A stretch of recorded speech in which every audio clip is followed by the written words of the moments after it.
Have a story to talk about this morning, and it all revolves around a QT gas station. This was Danielle's big story for us this morning.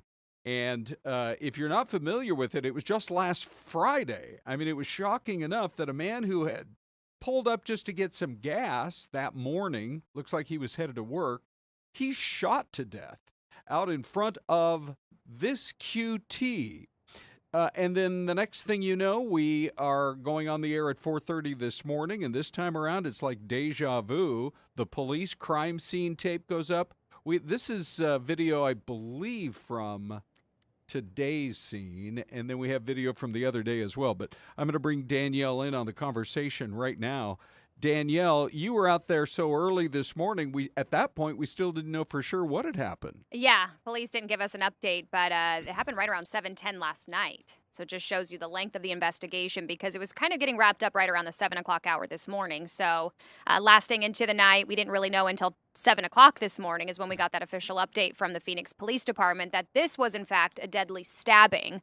So you mentioned we had the one that was a deadly shooting, and now this one is a stabbing. But when we arrived on scene, still a very active investigation. The QuikTrip was completely blocked off. But from what we saw, there is a bus station kind of right on the outskirts of the gas station, and there were dozens of evidence markers, and all of those evidence markers kind of trickled into the parking lot area of that QuikTrip and then to the front door of the gas station. So it looked like it kind of got cut off at that point. So I don't know if anybody made it into the gas station, but there were dozens of evidence markers just kind of scattered throughout the entire parking lot from what we saw. Now, I know you were not covering the first story. That was last Friday, but that was a shooting, I believe. Correct. Yep. Yeah. So shooting. This one was a stabbing. Once police arrived on scene, happened right around 7:10 last night. Let me just interrupt for half a second. I know it's going to look like the exact same video Sure. from before, but this was the shooting, and that happened.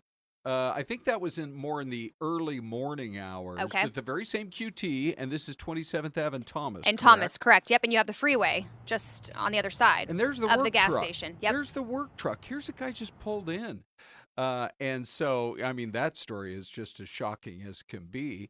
But, we wait to hear from Phoenix Police what's going to be happening in terms of arrest. They didn't give you any clues on that yet, did they? Yep, no suspects. So when they arrived on scene, they did find one guy, one male. He was with stab wounds. They did take him to the hospital where he later died from his injuries. But as far as we know, he's the only victim in this case. So just one person stabbed and killed. So did it seem to you that it might have actually happened off property and perhaps even out at the street level, and the guy was stumbling toward the QT this time around? That's what it appears, because the street just outside, the 27th Avenue, that's what was closed down just south of Thomas. And it did appear that the police department was investigating over there, and you could see the evidence markers as they were kind of, trickling into the gas station. So it does appear that it happened maybe off property and then, stumbled into the parking lot area there. Yeah. So then, Danielle, do you ever get a chance to interact with employees or anybody else when you're out there? I mean, for anybody working in the store, they got to be saying to themselves, what in the world, twice in 4 days? Yeah, that would definitely be scary. I think we didn't see any employees at that point because when we got there, it was right around 4:30 this morning. So it had been hours into the investigation. So, but typically, yeah, I mean, if people are walking around, we always grab people and, try to talk to them. But there were two gals out there. They sell burritos out of their car, which they do every morning. Yep. And they were saying... At this very same intersection, as deadly as it's been lately. Yes. Wow. And they were saying that, it is a little sketchy out there at times, but they never, have any issues or anything like that. So... could be an isolated incident. People knew each other. Just not sure at this point. Possibly sheer coincidence. Danielle, thank you for updating us on a story that really, I think, maybe shocked a lot of people. Yep, Appreciate it. You bet. Okay.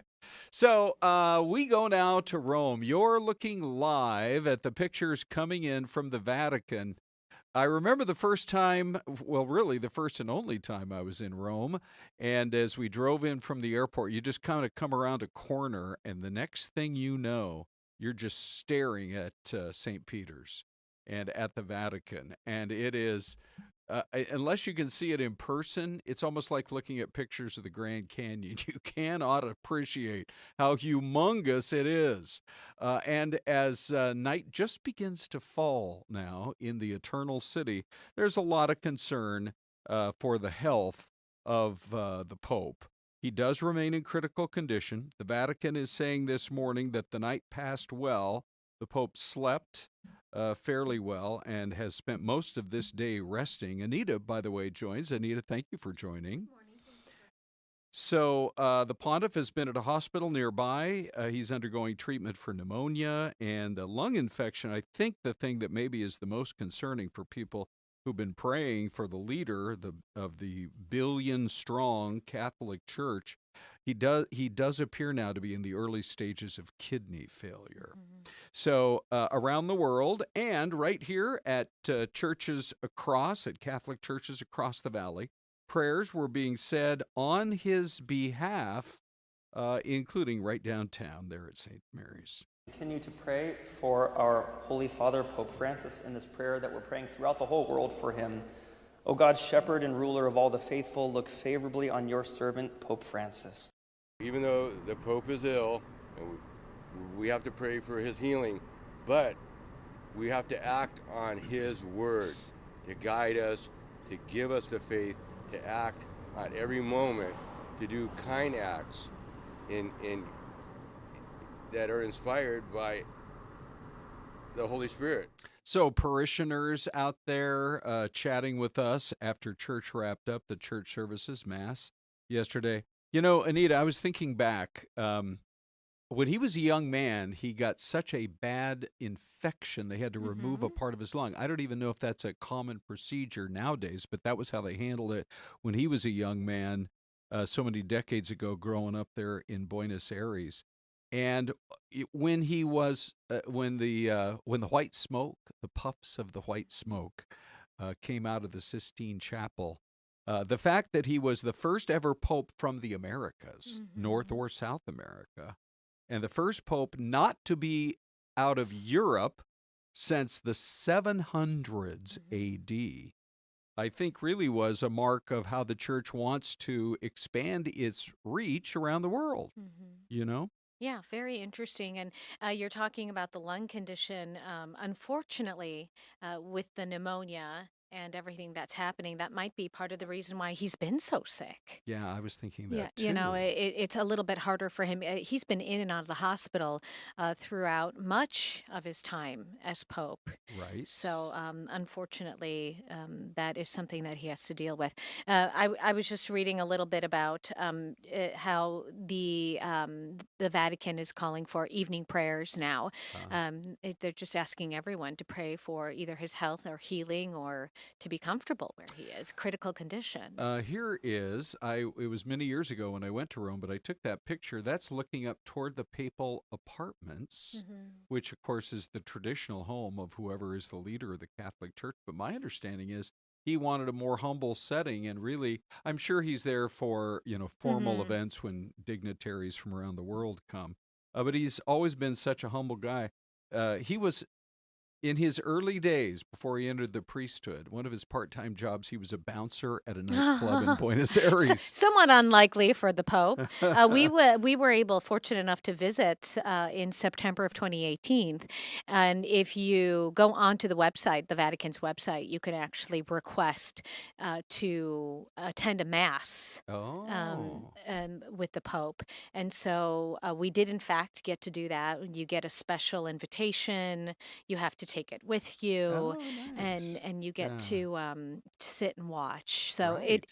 it when you say it is a city. It Yes, absolutely right. is. Yeah, And it's it is an incredible. incredible sight. Whether you're Catholic, religious, or not, the history is really incredible. So that was September of 2018 when you were there. Correct. This is amazing. Yeah. I took that picture in 2018 as well. Oh, We were wow. there in December. Okay, so just a few months later. So, yeah. Hey, let's switch to this next story. What's going on with the talk about firing squads in Arizona? Now, the problem is they have a hearing. Well, this isn't the problem.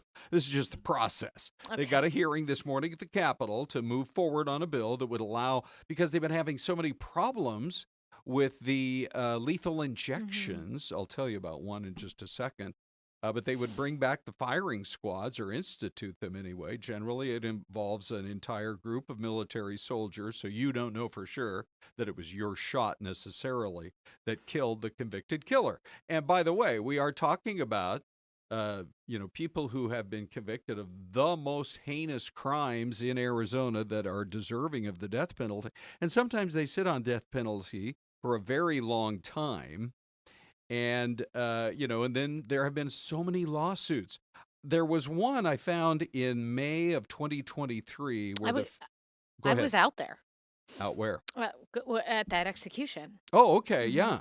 And then there was another one I was going to mention. This goes back to the state of Alabama, where Joe Nathan James, the family, sued for pain and suffering.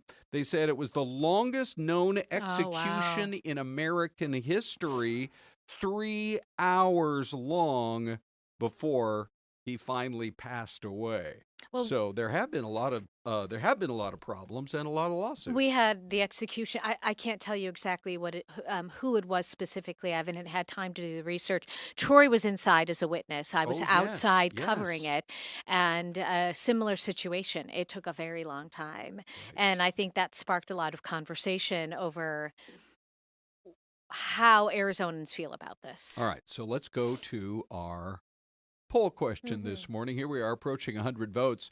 And so with years of issues for lethal injection, should the state go with firing squads as a more certain method that a judicially ordered jury imposed death sentence is going to be carried out? 76% say, yeah, killers have got to have their sentences carried out. It's a lengthy process as it is. But 14% say, you know what, work through it and just allow lethal injections as opposed to, the firing upon a convicted killer. And then 10% are saying, I'm just not in favor of any of this at all. Life sentences only for killers. It's tough. Like I said, I've been out there and I have spoken to family members of victims, people who knew the victims, and then you speak to family members of the suspect, and you're really you're hearing both sides of the story. That's a good thing. It's for very sure. tough. Always to hear both sides. All right, so we take a break every morning here on Fox 10 Talks at 10:13. And check this out. Where do you guys think this is? Some snowy city somewhere. We'll be back in 2 minutes.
Well, Anita and I have been, which, by the way, we get to work together every morning, 4:30 to, is it 6 or 7? When do we wrap up? Ron Hoon.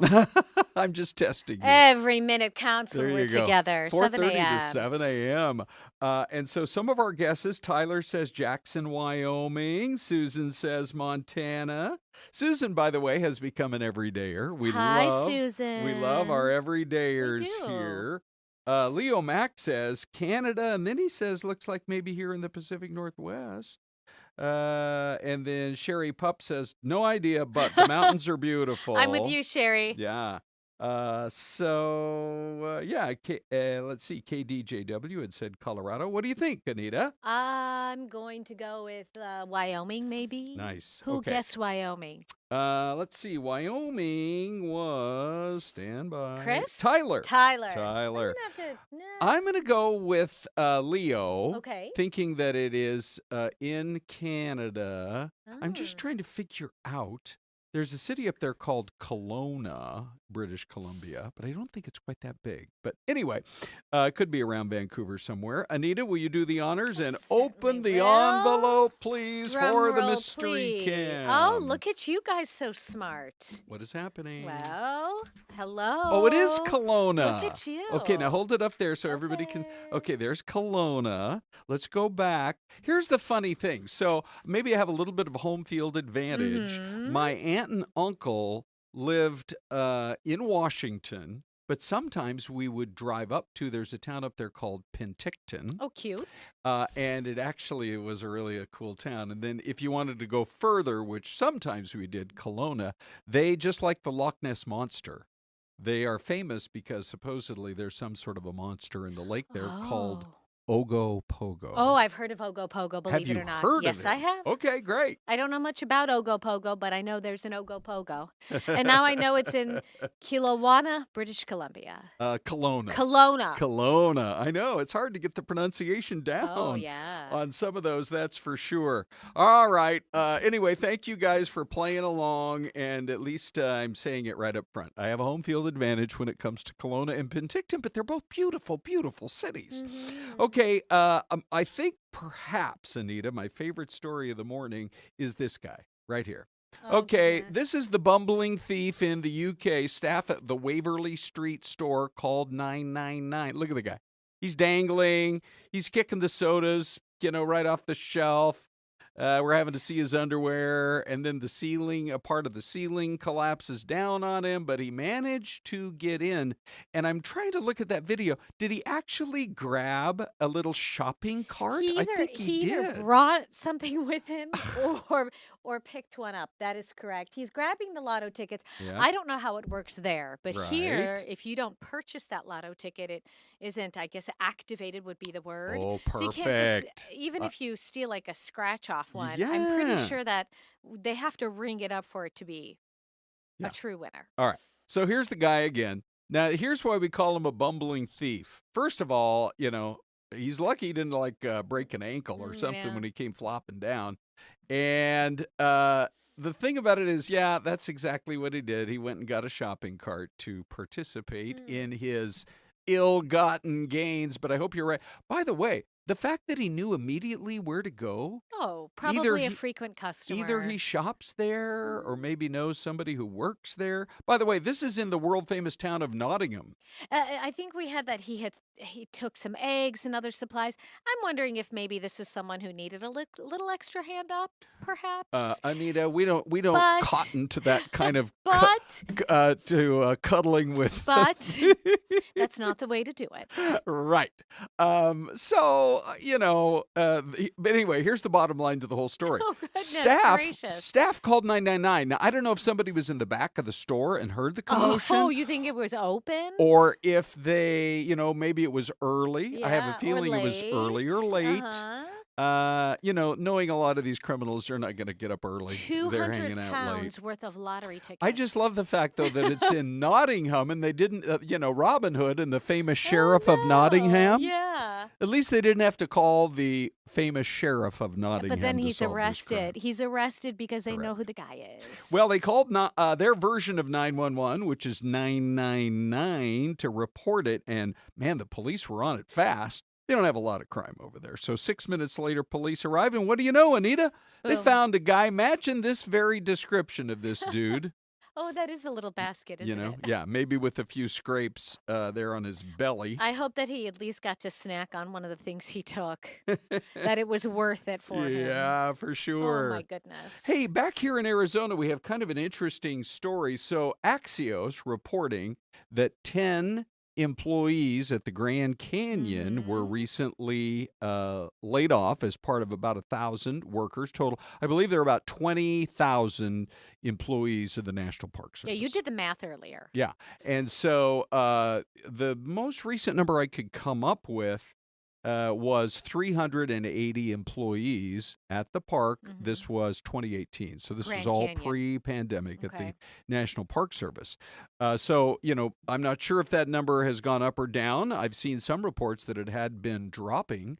So maybe the total number of employees, I don't know, maybe is down to 300 or so. Anyhow, 10 were let go, and then the next thing you see, there are these long, long lines of people trying to get into the Grand Canyon.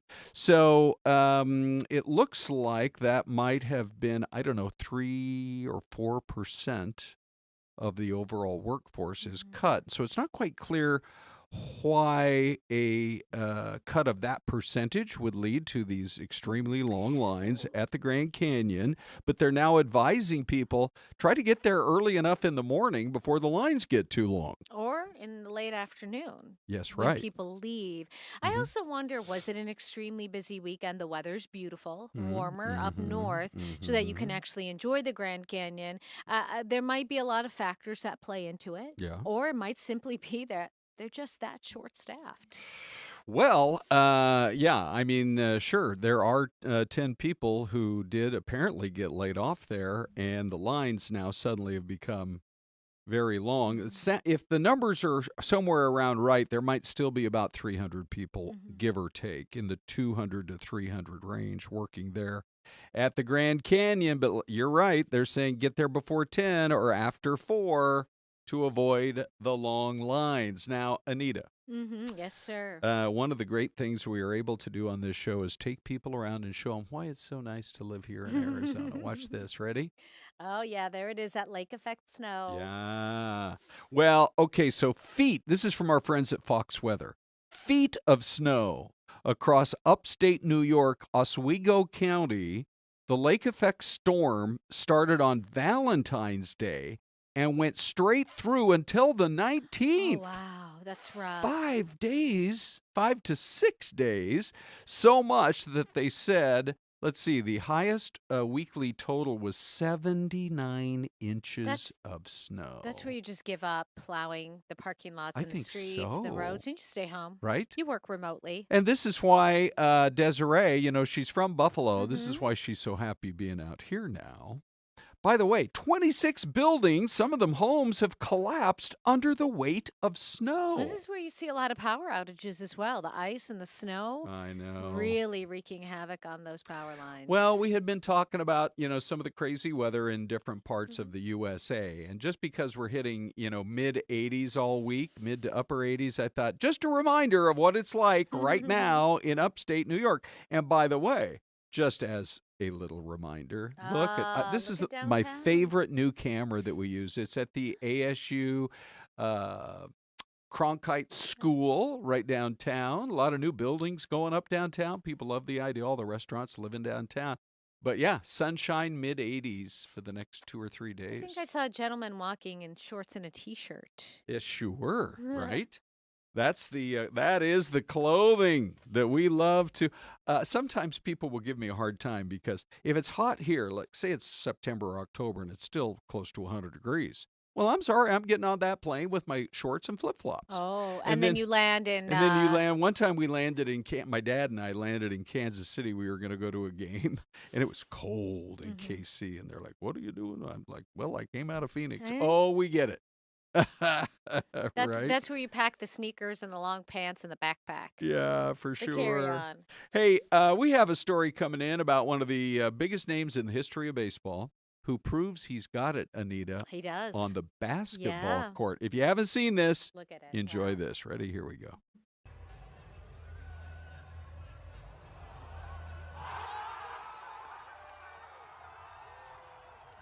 Can you believe it? You know who that was? That's A-Rod, the MLB legend. This is Bucknell University in Pennsylvania. And the kid in the cap who's putting his hands on his head and giving a big hug to A-Rod, I think that's the winner. He was doing it. You know, the students they take part in it. And so he helped to win $10,000 for the student at Bucknell. And he went crazy, and the crowd went crazy, and it was all fantastic. I feel like A-Rod is one of those athletes who says, you know what? Yeah. I'm going to play football, and he's going to succeed. Probably, And then he's going to say, you right? know what? I'm going to play soccer or Yes, hockey, and he's right. going to succeed. Yes. He's just very athletic. There are very few who can actually pull off that two-sport thing. Deion Sanders, of course, was one, prime time. And then another was Bo Jackson. Did I ever tell you my Bo Jackson story? No, do tell. So I was so excited to meet him. And we have the little kind of green room makeup area, and then you come down a little ramp and you go into the studio. And I walked up, I put my hand out, I was getting ready to introduce myself. He looked at me and said, Hooner! Oh, no, he I'm knew like- who you were. I was like How do you know me? temporarily knocked off my game. I wasn't quite sure what to say. But a lot of these athletes hang out here a lot, you know, in their off-season months. And so, yeah, I didn't ask him the whole story, but I'm like, oh, you know me. Good. Oh, Thank we you. were I in know you. Tampa getting on a plane last year, visiting my parents, heading back to Phoenix. Yeah. And I look, and there's Gonzo sitting in first class. Oh, okay. Did Yeah. you strike up Of course, I strike said up hello. Yeah. See how his son played out there in Okay. spring training. Yeah. Yeah, but it was neat because, like you said, a lot of the pro athletes do spend a lot of Right. time here on their off time. Right. Is there one pro athlete or college or just superstar, either now or in the past, that either you or your husband, Johnny, would like to meet in person? Oh, you know Is there who that anybody? is for me. You Who? have to know. Go ahead. Go Michael Jordan. Oh, yes, of course. Oh, yeah. Chicagoan that you are. Yeah. Yeah. I've been thinking a lot about that question. For me, I think it would be Peyton Manning. I'd love to that'd be a meet good one Peyton too, Manning, right? yeah, So, yeah. anyway. Anita, so great having you in, but can you believe our time? Our half That's hour is it? already up. We're done? Yes. Oh, we need more time. Okay. I'm going to go talk to the boss. Go talk to the boss. But for now, I guess we better say our goodbyes. Goodbye. Okay, thanks for watching. See you all tomorrow.